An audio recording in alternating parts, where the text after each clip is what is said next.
After I'd organised my house for the upteenth time, I thought, do you know what?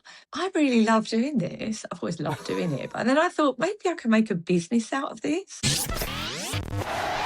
The Bishop Stortford Community Podcast is all about shining a light on the businesses, community leaders and local legends that make our town a great place to live. But behind the scenes, to run the podcast, it does cost money. So we've set up a simple way for you to support the podcast through the Giving Lottery. It's just £1 per week, and every week you're in with a chance to win a prize. And a portion of that money goes directly into supporting the podcast and creating more stories and more interviews like today's. If you'd like to support what we're building here, the link's in the show notes. Thanks in advance for your support. Okay, back to the episode. Welcome to the Bishop Stortford Community Podcast, the show where we shine a light on the incredible businesses, community leaders and local legends shaping our town. I'm your host, James O'Donnell, and today we are joined by Kerry Hart. Kerry, great to have you on the podcast. Hello. Nice to finally be here. Good to have you on as well, Kerry. For those of us who don't know you yet, who are you and what do you do here in the Bishop Stortford community? So my name's Kerry Hart and I own the Secret Mum Club, where I help busy families create homes that feel calmer, organised and easier to live in. It's not about making everything look perfect. It's about putting simple, practical systems in place that make every day easier. Kerry, how did you get into this? Because this sounds like something that I need now, but I wouldn't know where to start. It absolutely stresses me out trying to, fix things out. How did you get into it? Well, I worked in the reinsurance industry for 20 years, so from the age of about 20. And I have always been a very organised person. I used to work in admin and everything was insanely organised. And my dad had OCD and I have always been a really, really organised person.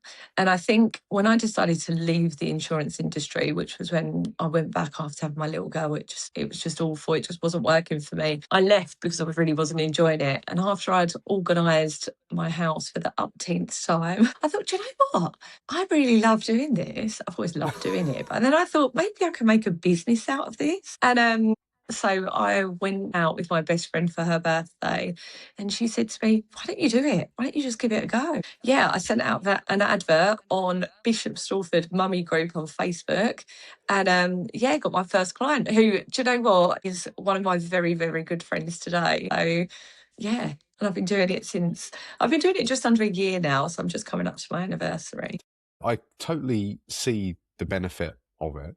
How do you normally work with clients? Is it a one and done or is it a kind of regular, audit that you do with people? How do you? It very much varies. I think a lot of people usually book me in for a day and I tend to finish that day and then there tends to be a lot of things that don't live in that space. For example, someone will give me a kitchen and there'll be a lot of study things and I'll say, these things live in your study, not your kitchen.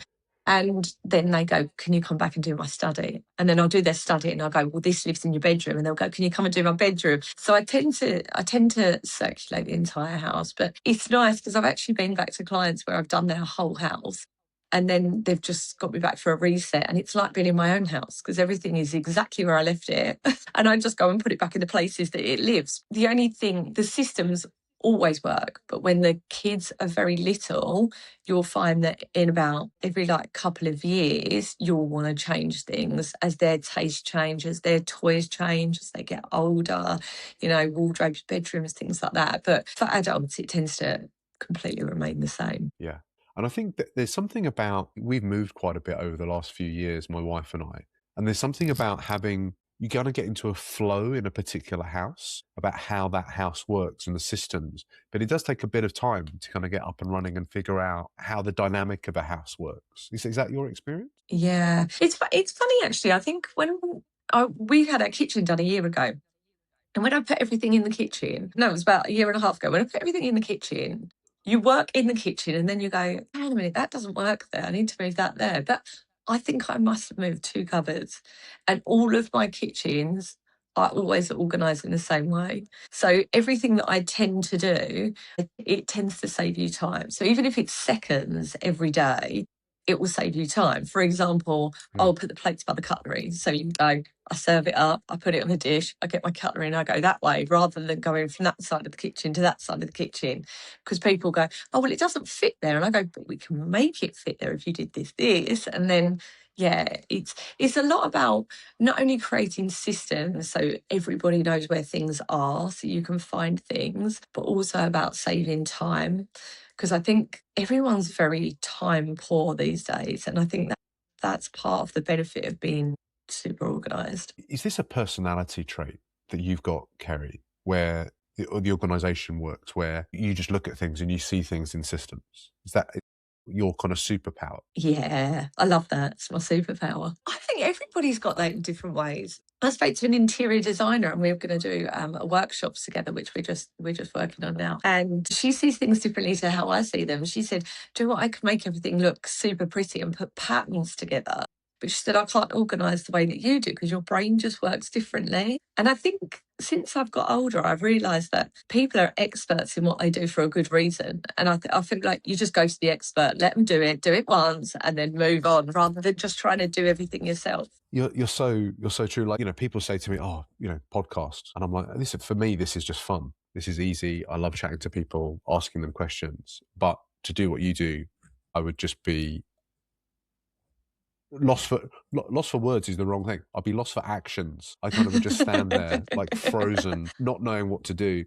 My wife has this superpower a little bit. Do you know, you might be too young to remember this. Do you remember Bewitched, the TV Yes. show from back in the 60s? You know, when she like wiggles her nose and like things get fixed straight away. That's what I imagine my wife does when I will leave a room and then I walk back in and she's done things. I'm like, how have you done that so fast? I would be there for days and it wouldn't look as good as what she does in like 10 minutes. It's incredible. Women just move a bit faster, don't we? We do. Do you know what? I gave my son, right? So I've got a girl and a boy, and I give them chores to do, and I give them pocket money to give them chores to do, because everybody should do their bit around the house, and then there's extra things, and they're the things they get paid for. And my son was to empty the dishwasher, and my mum was round.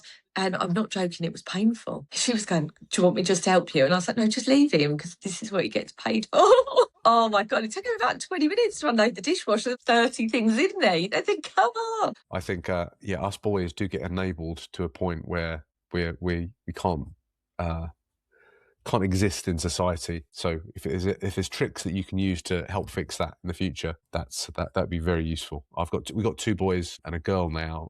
And I'm going to make sure that they've got a lot more of those kind of life skills than I had when I first started out on my own. When you first walk into a house or into a room to start the organisation process, what goes through your head? Have you got steps that you can kind of go through that you could share that people could start thinking about? I think when you walk into a space, there's 2 things really. A lot of people keep things that they don't need, and that's the biggest thing. So I go into a space and I will categorise everything. Even if there will always be a leftover bundle of nothing, if you like, of loads of little bits. And that's why everyone's got a junk drawer, if you like.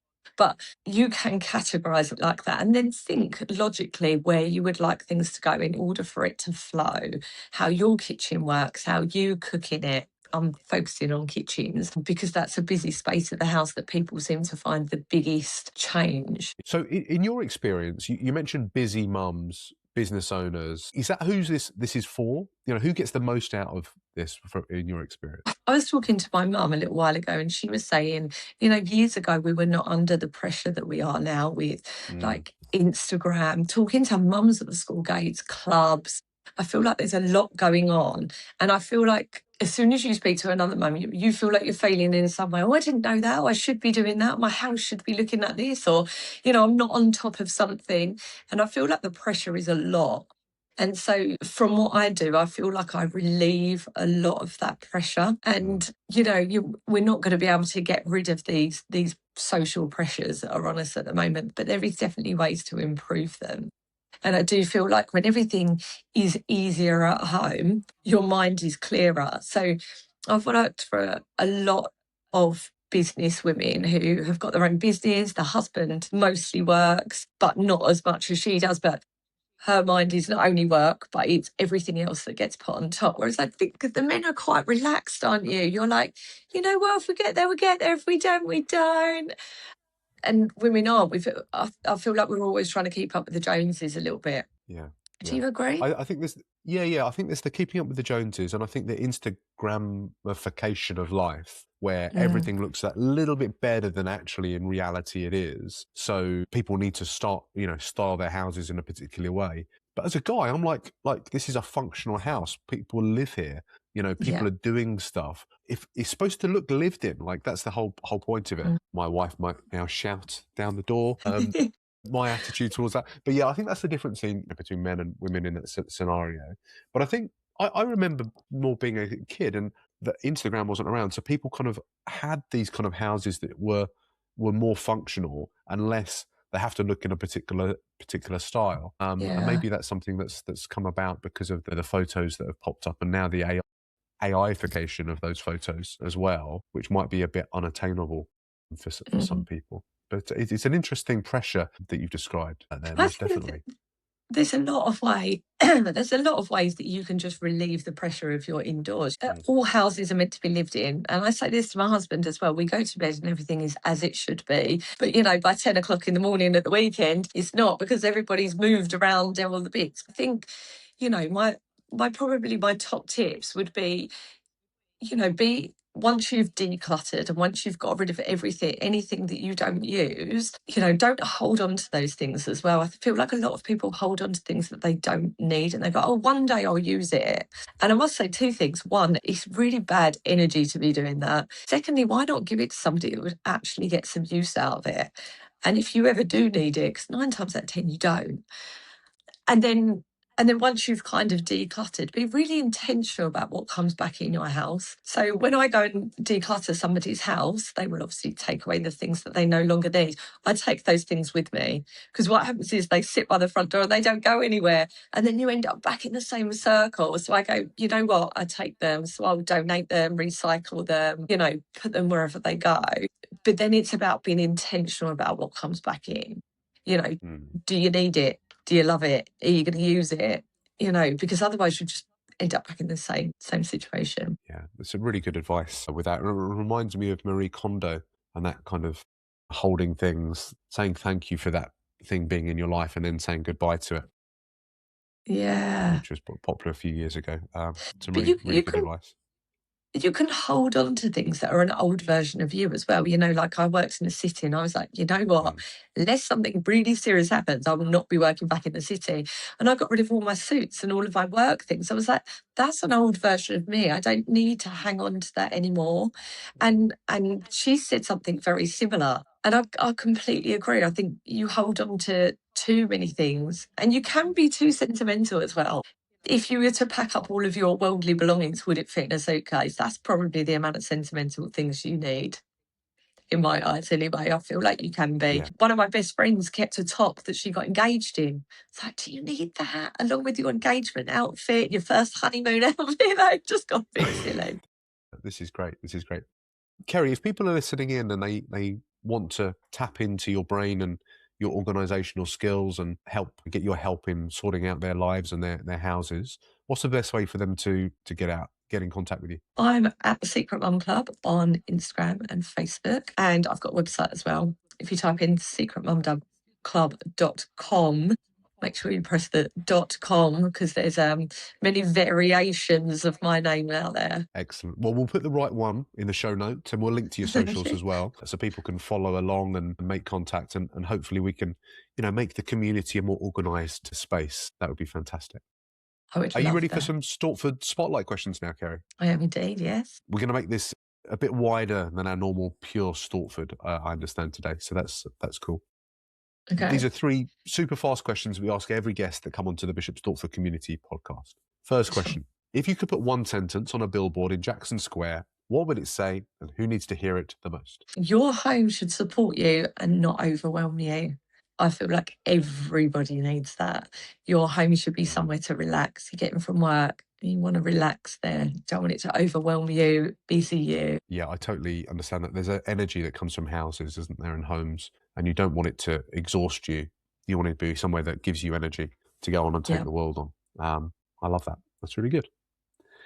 Question 2. Where do you go in Stortford that you secretly hope never gets too popular? I've gone a little bit wider out here. So in Great Hanbury, there's a beauty therapist that I have been using for 10 years, and she does the best nails and the best lashes. Her name is Gina's Beauty, and I just love her.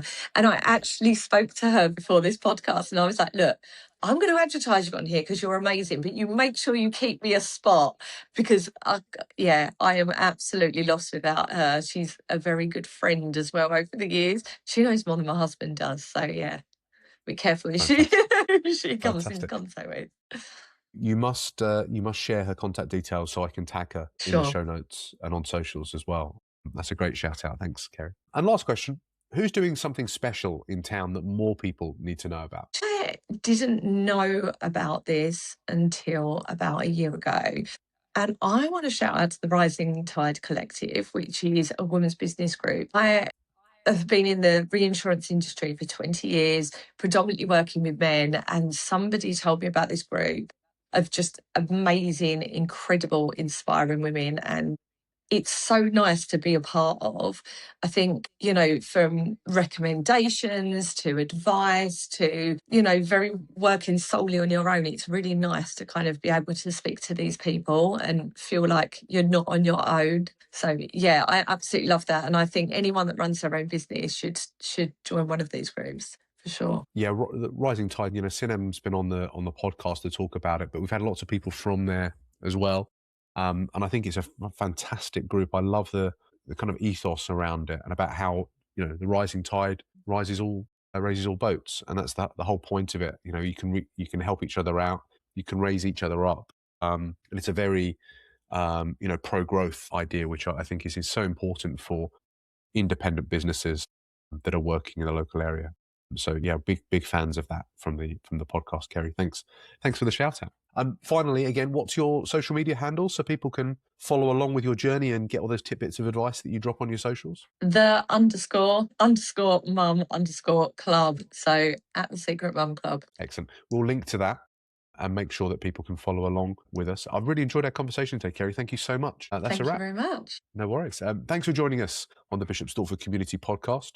If you've enjoyed this episode, the best way to support the show is to hit follow, leave a quick review on YouTube, Apple, or Spotify, and then share it on your socials, or maybe share it with someone in town who's not on social media, but might need a little bit of Kerry's support in keeping their house in order and making it give them energy rather than sapping their energy out of their lives. And if you've got someone who's started a new business in the last year that you think we should feature on the podcast, drop their name in the show notes below, in the comments below, and I'll reach out to them and we can invite them on the podcast.